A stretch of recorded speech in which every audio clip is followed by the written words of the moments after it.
to our PPC officers, mga ginikanan, mga sakop sa pamilya nga naakaroon sa ilang tagsa-tagsa ka mga panimalay, mga bisita, ang atong Pangulo sa Knights of the Altar, Brad Anthony Noel, and members of the Knights of the Altar of the Cathedral Parish, mga kaigsunan ko diyan ni Kristo, maayong gabi kanatong tanan, and happy fiesta to you, Knights of the Altar.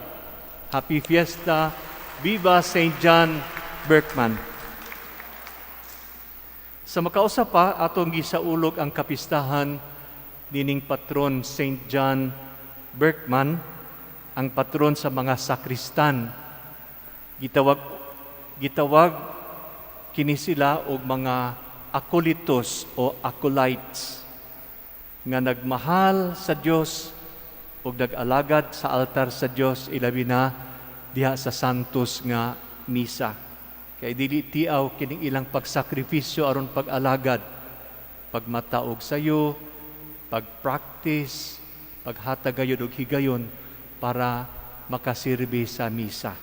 So ato silang tagaan sa masipang pakpak usab sa ilang pag-alagad sa Dios ug sa iyang simbahan. Kato si John Berkman, usa ka batan-on nga Hiswita o Jesuit gikan sa Belgium, usa ka nasod sa Europa. Unya sa iyang kabatan-on lantip kaayo ang iyang pangisip, bright kaayo, utukan, hinimbahon, buutan, matinabangon. Nya luyo sa iyang kabatan-on, dalay ko na kaayo ang iyang kinabuhi, bisan gani ang iyang kaugalingong mga ginikanan nakabantay na niini sa bata pa siya. Apan, makapahingawa kaayo. Ngano makaingon ta nga makapahingawa? Kaysa iyang kabuutan, namatay siya nga bata pa kaayo. He died at 22 years old. Niadtong tuig 1618. 22 anyos lamang siya apan hupong ang iyang kinabuhi. Gani, ang kababungahon sa iyang kinabuhi atong padayon nga gisaulog o gipamalandungan o gisunod karon, ilabi na alang sa ato mga kabatan-unan. Kung atong sundon ang tema karong Domingguha, kaning atong misa, anticipated Mass for the 4th Sunday of Lent. Gitawag kining Domingguha nga Letare Sunday, Domingo sa Kalipay. Mahimong mogamit karon ugmang adlaw, makita ninyo mga pari magamit og pink nga vestments. Tungod kay gitawag man kini og Letare Sunday, Domingo sa Kalipay.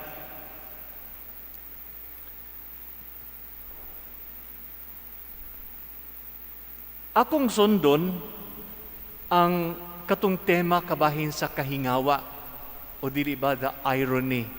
No, bata pa kaayo siya, apan sayo siyang gikuha. Buutan kaayo, ang kalibutan karon nagkinahanglan og mga buutan nga mga tao, apan sayo na noon siya nga gikuha. Lain nga kahingawa o talinghaga atong masinati sa mga pagbasa karon, kabahin sa gugma, kay kabahin sa gugma man ang tema gihapon karong Domingguha. Ang talinghaga kini kabahin sa gugma nga kalibutanon. Nganong talinghaga man? Kabantay mo, kinsa gani ang imuhang gihigugma? Kinsa gani katong nahigugma kanimo mo pud imuhang biya-biyaan? Murag pasagdan ra, nahigugma bitaw na siya nako. Diya katuwala mahigugma nato, may atong sunod-sunuron. Dili ba na siya irony o sukwahi? Kinsa gani katong nahigugma nato, atong lingug-lingugan o pasagdan. Ug naatay time, masagaan pa nato time atong barkada kaysa ato nga pamilya nga tinuod nahigugma kanato. Dili ba na tinuod? Unya, kinsa gani katong wala mahigugma nato, mao na noon ang atong lanat-lanaton. Katong nahigugma nato, atong pasakitan. Nya katong wala mahigugma nato, mao na noon ang ato nga tagaag atensyon ug panahon.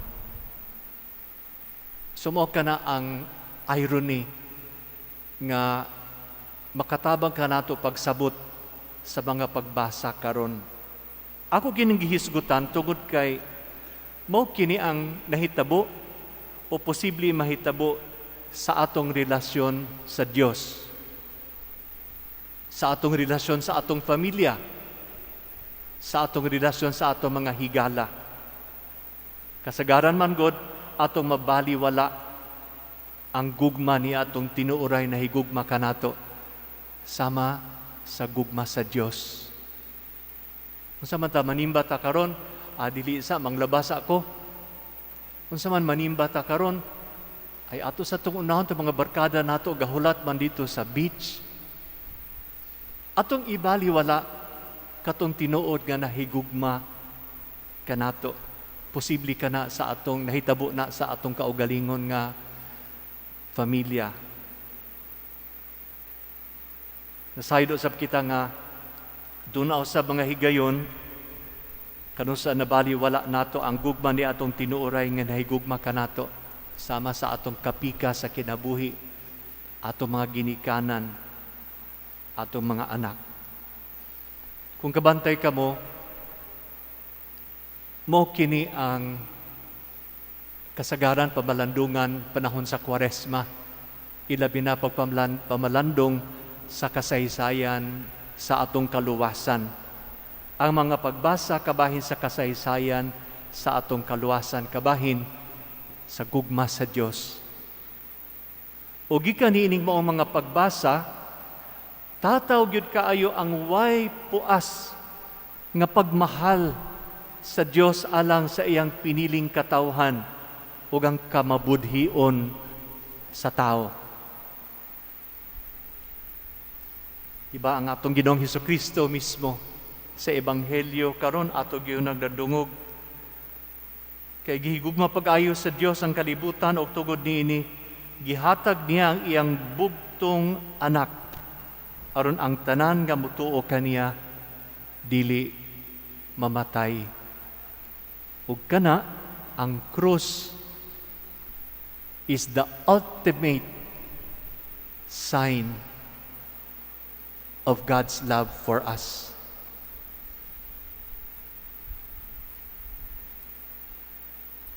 Ato pong pamalandungan ang atong nadungog kabahin sa Kronikas, sa first reading from the book of Chronicles.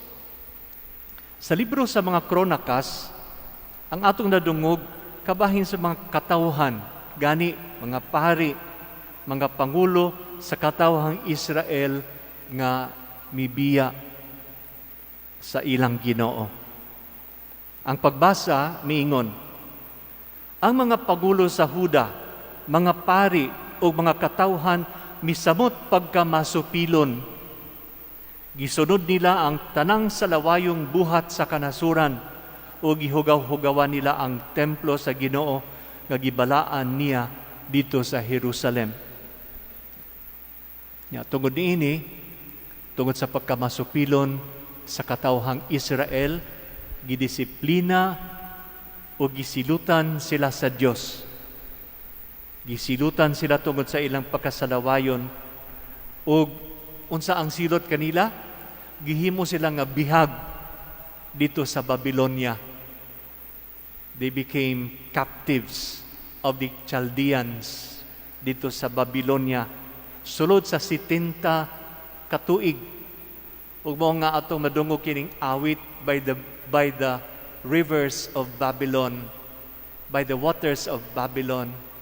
Bingon in town kining mga katawhan gikan sa Israel. By the waters of Babylon, there we sat and wept for thee, Zion. We remember thee, O dear Zion. Kanang Zion, mao na ang syudad sa nga balaan sa Ginoo, ang Jerusalem. So in town ang mga katawhan nga Israelitas naghilak, nagbakho dinhi sa tubig sa suba sa Babylonia na in town mi nagbakho mi nangandoy kanimo o syudad nga balaan, ang balaan nga Sion. Mao kana ang silot niadtong sa lawayon sa sugo sa Dios.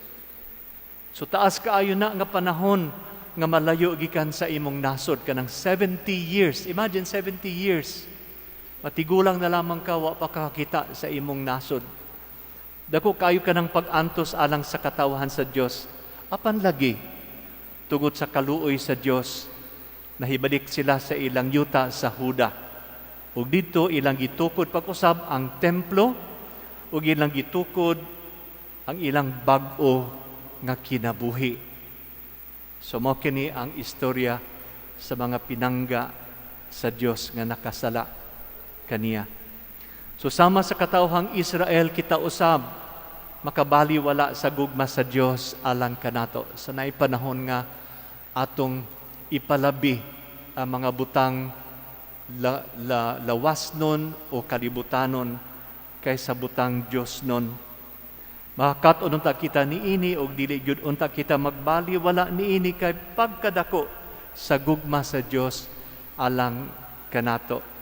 Ug mao kini ang atong dakong mensahe nga mapupo pagtapos nato dining atong 400th anniversary of the foundation of St. Catherine of Alexandria Parish. Kini atong kaugalingon nga parokya nga sulod sa tibok tuig gibubuan kitag daghang grasya ug aniya karong umaabot nga Lunes ato na kini nga pagatak-upan ug moingon kita, thank you Lord for the precious gift of faith. Unya, aside from thanking the Lord for the gift of faith, mingon po ta sa Ginoo tungod aning maong dakong gasa sa pagtuo, thank you Lord for the gift of hope. Kaya ang akong paglaom nahiangkla diha sa akong pagsalig ug pagtuo kanimo. We say this because our world has been darkened with COVID-19 pandemic. But in our respective homes, in our respective quarantines, we found members of our families back. Forced to be in our homes, we realize how life on earth is fragile and how we desperately need God so that we can continue to live. So thank God for the precious gift of hope. So indeed, my dear young people, especially kamo nga nagsaulog sa kapistahan ni St. John Berkman, we need to thank God for so many things. So much has happened to us this year. Unimaginable grief for some, katong mga namatyan, katong nagsakit o miagi sakit tungod ining COVID. Unya, unimaginable waiting for our vaccination and the final lifting of our enforced quarantine. Yet, God has been so good to us. Unimaginably good that in spite of our sinfulness, He has sustained us with His grace to be alive. These past 12 months, buhi kita. So let us thank God for His never-ending love for us. So to end, I pray that as we close our quadricentennial celebrations on Monday, we in the parish of St. Catherine of Alexandria may become better missionary church to those in the peripheries of society, to those who do not know God, your friends, fellow young people who do not want to believe in God, to those who have no access to the basic necessities in life, and to those who are truly in need in our times. May the Blessed Mother Mary, Saint Joseph, our Father in faith, Saint John Berkman, our saint for young people, patron for our youth, and Saint Catherine of Alexandria guide us in this pilgrimage, this continuing pilgrimage of faith, of hope, and of love.